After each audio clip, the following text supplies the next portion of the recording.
Hi, I'm Dan Fleisch. When people hear that the subject of my new student's guide is vectors and tensors, a reasonably high percentage of them have the same question. What's a tensor? My goal for this video is to take about 12 minutes to answer that question, not using a bunch of mathematical equations, but instead some simple household objects, including children's blocks, small arrows, a couple of pieces of cardboard, and a pointed stick. I think the very best route to understanding tensors is to begin by making sure that you're solid on your understanding of vectors.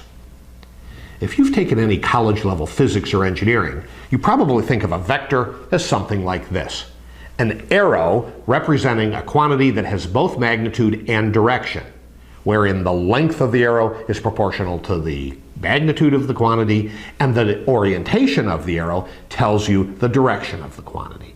This could represent the force of gravity on an object, or the strength and direction of the Earth's magnetic field, or the velocity of a particle in a flowing fluid. But vectors can represent other things as well, such as an area. How does a vector represent an area? It's pretty straightforward. You simply make the length of the vector proportional to the amount of the area, the number of square meters in the area. And then you make the direction of the arrow perpendicular to the surface.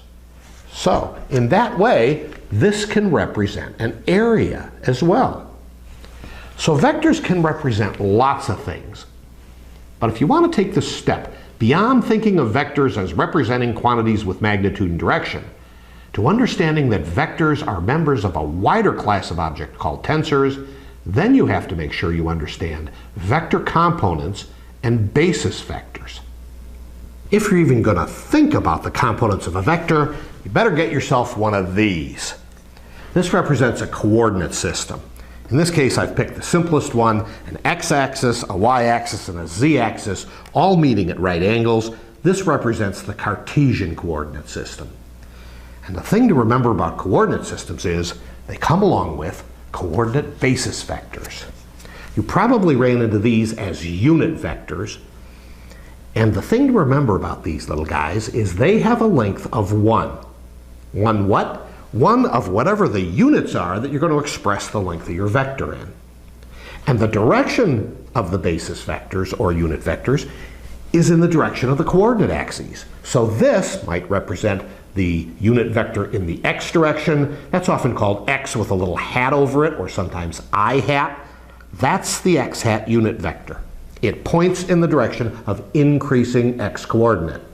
Likewise, the y hat, sometimes called the j hat unit vector, points in the direction of increasing y. And the z hat, or k hat unit vector, points in the direction of increasing z.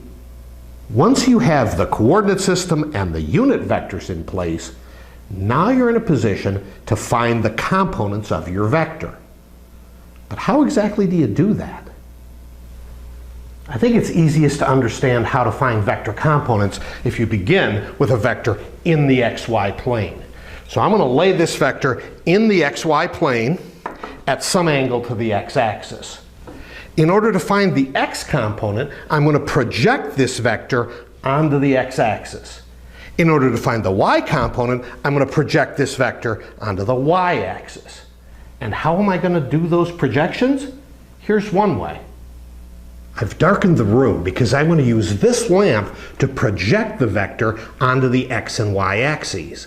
First, I'm going to shine the light perpendicular to the x-axis, that is parallel to the y-axis, and look for the shadow of the vector on the x-axis. That will be the x component of this vector.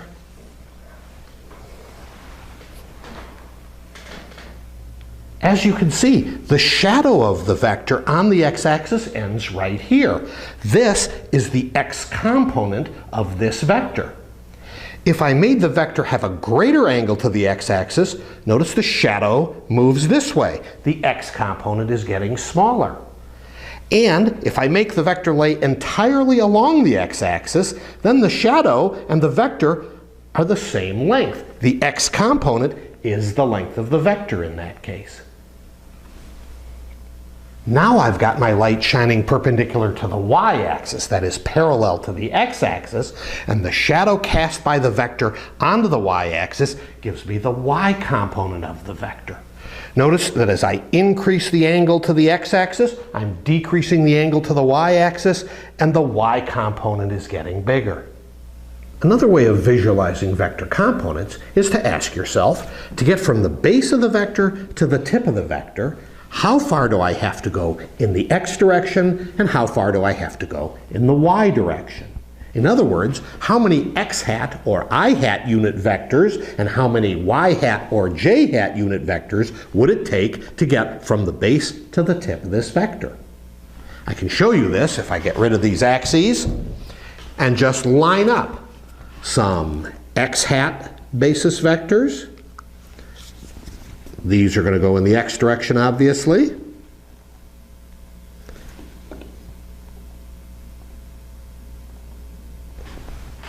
And some y hat basis vectors.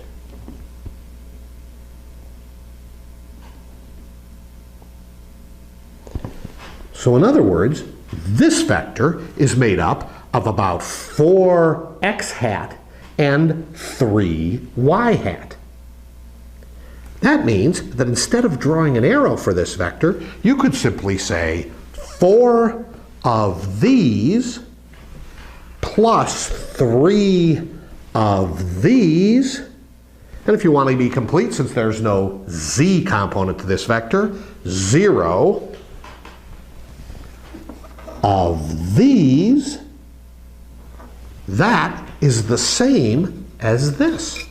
In other words, this is a perfectly valid representation of that vector. And of course, if you know the basis vectors, you wouldn't even have to put these on, would you? You could simply use these components as your vector. You could write them in a little array. You could even stack them up. Put a nice set of parentheses around them. This looks just like the way you see column vectors written. Of course, these 3 components pertain only to the vector we had laying on the table a minute ago. To generalize this to vector capital A, for example, we can replace these components with a sub x, a sub y, and a sub z. Of course, a sub x is the component that pertains to the x hat basis vector. A sub y pertains to the y hat basis vector. A sub z pertains to the z hat basis vector. Notice that we need one index for each of these because there's only one directional indicator, that is one basis vector, per component. This is what makes vectors tensors of rank 1. One index, one basis vector per component. By the same token, scalars can be considered to be tensors of rank 0, because scalars have no directional indicators, therefore need no indices. Those are tensors of rank 0. I'll say in a minute why it's so powerful to represent tensors as this combination of components and basis vectors. But first, I want to show you some examples of higher rank tensors. This is a representation of a rank 2 tensor in 3-dimensional space. Notice that instead of having 3 components and 3 basis vectors, we now have 9 components and 9 sets of 2 basis vectors. Notice also that the components no longer have a single index, they have 2 indices. Why might you need such a representation? Consider, for example, the forces inside a solid object. Inside that object, you can imagine surfaces whose area vectors point in the x, or in the y, or in the z direction. And on each of those types of surface, there might be a force that has a component in the x, or in the y, or in the z direction. So to fully characterize all the possible forces on all the possible surfaces, you need 9 components, each with 2 indices referring to 2 basis vectors. So for example, a sub xx might refer to the x-directed force on a surface whose area vector is in the x direction. A sub yx might refer to the x-directed force on a surface whose area vector is in the y direction, and so forth. This combination of 9 components and 9 sets of 2 basis vectors makes this a rank 2 tensor. This is a representation of a rank 3 tensor in 3-dimensional space. 27 components, each pertaining to one of 27 sets of 3 basis vectors. I'll zoom in a little bit here so you can see the components better. Notice that now each component has 3 indices. A sub xxx pertains to 3 x basis vectors. A sub xyx pertains to 2x and 1 y basis vector, and so forth. This entire front slab has x as the 3rd index and pertains to these 9 sets of basis vectors. The middle slab all has y as the 3rd index and pertains to these 9, and the back slab all has z as the 3rd index and pertains to those 9. So in 3-dimensional space, 27 components, 27 sets of 3 basis vectors, and 3 indices on each component. You may be wondering, what is it about the combination of components and basis vectors that makes tensors so powerful? The answer is this: all observers in all reference frames agree, not on the basis vectors, not on the components, but on the combination of components and basis vectors.